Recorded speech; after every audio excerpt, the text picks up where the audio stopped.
Hello and welcome to the GC Basic demonstration. I'm just going to take you through using AVR-ASM to generate EEPROM. I'm going to touch on using ATMEL Studio version 6. You can use version 7, but really want to point out the use of AVR-ASM.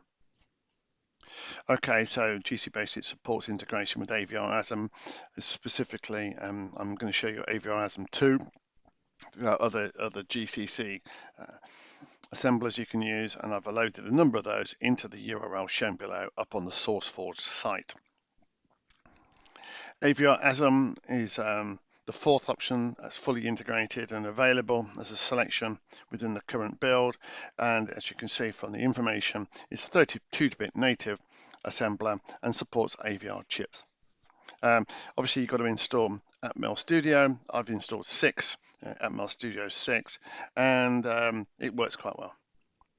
So let's just recap the GC Basic compiler, open source, supports these assemblers, and it's cross-platform, so we're going to look at that very shortly. How does it all work? Let's just bring up a pen for a moment. Look, it essentially takes your source code and some library stuff and sucks it in and puts it through a preprocessor. Okay, that code translator and then translates it into a sort of native internal piece of code, and then it assembles it up for the target architecture. It then links it out and then it generates a absolute machine code for this AVR in particular. Could be PIC or LGT. Produces other reports and text files, HTML, but it also generates an assembly file. And what we're going to do is we're going to change the way that the core compiler works to integrate with AVR-ASM. So essentially what it's going to do, I'll bring the pen up again, is take the source code, take the libraries, pull them together, and this time it's going to stop after the assembly process has generated the assembly file. It's going to take the assembly file, push it into an external linker, an assembler, and then it's going to generate the machine code hex file. But in this particular case, it's going to generate an EPP file. So one of the reasons for using an AVR-ASM is to generate the EPP file for your EEPROM so that you can load it into the EEPROM. GC Basic won't generate that EPP file for you, so it's a good idea to pass it out to AVR-ASM. Let's have a look at that in reality. All I've got is a very simple piece of code. It's essentially going to read in some EEPROM, and I'll just show you what it's going to do. It's going to show this piece of text on the screen. It's taken the command word of EEPROM. It's got a unique name, address 20, got some strings, okay, so we can change all this if we wanted to. And this is the structure that's going to get loaded in. The other structures are going to get loaded, or data sets are going to get loaded into the EEPROM in different locations. But essentially, I'm going to show you that in one emulator using a PIC to start with. I'm going to press function key F6, and it's going to quickly compile that up and issue out an error message because I've got the wrong assembler selected. But that's not a problem, because to change my assembler, I press F4, edit preferences, my compiler tab, and select GCASM. Now I'm going to do that again, press function key F6 to generate the hex file, and it's done that quite well. So let me just show you that working. I'm going to load that file called testpic.hex, and I'm going to put that into this simulator. And this simulator, PIC simulator, and we see the text on the screen. All it did, as you can see to the code on the right-hand side, all it's done is read an EEPROM address 020 to 64 hex, and it's read it into a variable and then put that variable on a serial terminal. That's exactly what we see. So how do we do that for AVR? It's important.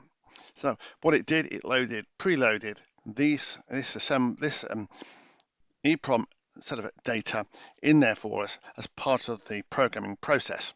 And this is, if it's the same as a real chip, it would do it on a real chip, it would load it in for you. And why does it do that? Is because in the assembler itself, at the bottom, it's got the data sets. They're all set up for you specifically to ensure that they work. But it's slightly different with AVR. AVR, we have to have a thing called the EPP file. I'll close that down. So let me just change this to a Mega 328p. I'm then going to select function key F4, edit preferences. I'm going to change it over to AVR-ASM. AVR-ASM is, I've installed ATMEL Studio version 6, and the tool variable in here has already been set up, ATMEL Studio, the installation location. So I'm able then to press OK, and it will then introduce that external assembler. Let me press function key F6 to generate the hex. And here we can see a successful compilation. If it had errored out, it would have errored out at that point. I can prove that. If I type in ASM, it will force some ASM into the assembly file, and we'll get an error message back from AVR ASM 2 saying that test is an unknown macro, which is absolutely true. It doesn't exist. Recompile just to get my files. So what I've got is a successful compilation, and AVR ASM 2 has generated me a file. What is it? It's generated a hex file, but it's also generated an EPP file. And there it is. And you may say, not convinced. Well, if we look at this address here, we've got some values at address 4, address 2D, address 20, 30, and 40. If we look at our assembly, that's exactly what we've got in here. Look, D, 10, 20, etc. So we've got some data values sitting here. It says 1, 2, 3, 4, and we look at our EP file. It's got the values of 1, 2, 3. There we go, 1, 2, 3. I said 4 in error. But what I can also do, I can create a project inside of ATMEL Studio.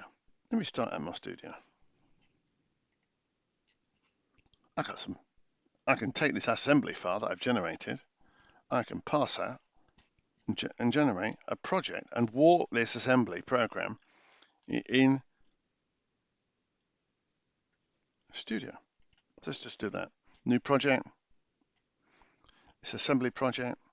I will just take the default names. Oh, I don't know. Let me just type GC Basic. There we go.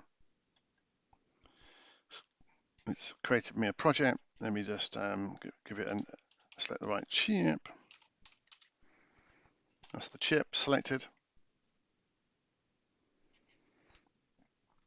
As I'm going to give it, as I'm going to ask it to generate an EPP file, I just have to change my project, GC Basic, and I just have to tell it to somewhere in here,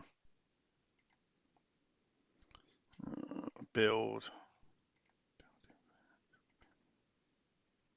general, generate me an EPP file, because I do need it to generate me an EPP file. I can now take my source code that I generated previously, which is here, Control A, Control C. I can then paste it into here. I've now put my code into ATMEL Studio. I can build it. Build is successful. 4 warnings. Let's not go into that. Now I can debug it. Start. Oh, have I got an output file, an EPP file? Oh, there it is there, look. EPP. Now, interestingly, I haven't yet found a way of loading my EPP file into ATMEL Studio. That's not my problem. I'm just showing you can walk the code. Debug. Start debugging and break. You must select your debugger. There we go, on programmer. We're now walking that program inside of the assembler. We can now see the memory. We can see the RAM, etc. Here is the EEPROM. It's not preloaded, and if you can tell me how to preload it, I'll be really grateful, because I can't do it. You can now you can see the RAM, the registers all being changed, etc. as we walk the code using function key. And here we go, we can see the values are changing, and you can walk the code and it is the code from GC Basic. It is exactly what we're using as our source. So we can use GC Basic to generate an ASM file. We can integrate it with a fantastic debugger in ATMEL Studio. And that's what I wanted to show you. So how you can use, let me just put that back, how you can use AVR-ASM, but you can generate EPP files, a bit of EEPROM work in there as well, but it's really around the whole environment that supports AVR-ASM is fantastic and a great step forward. Enjoy.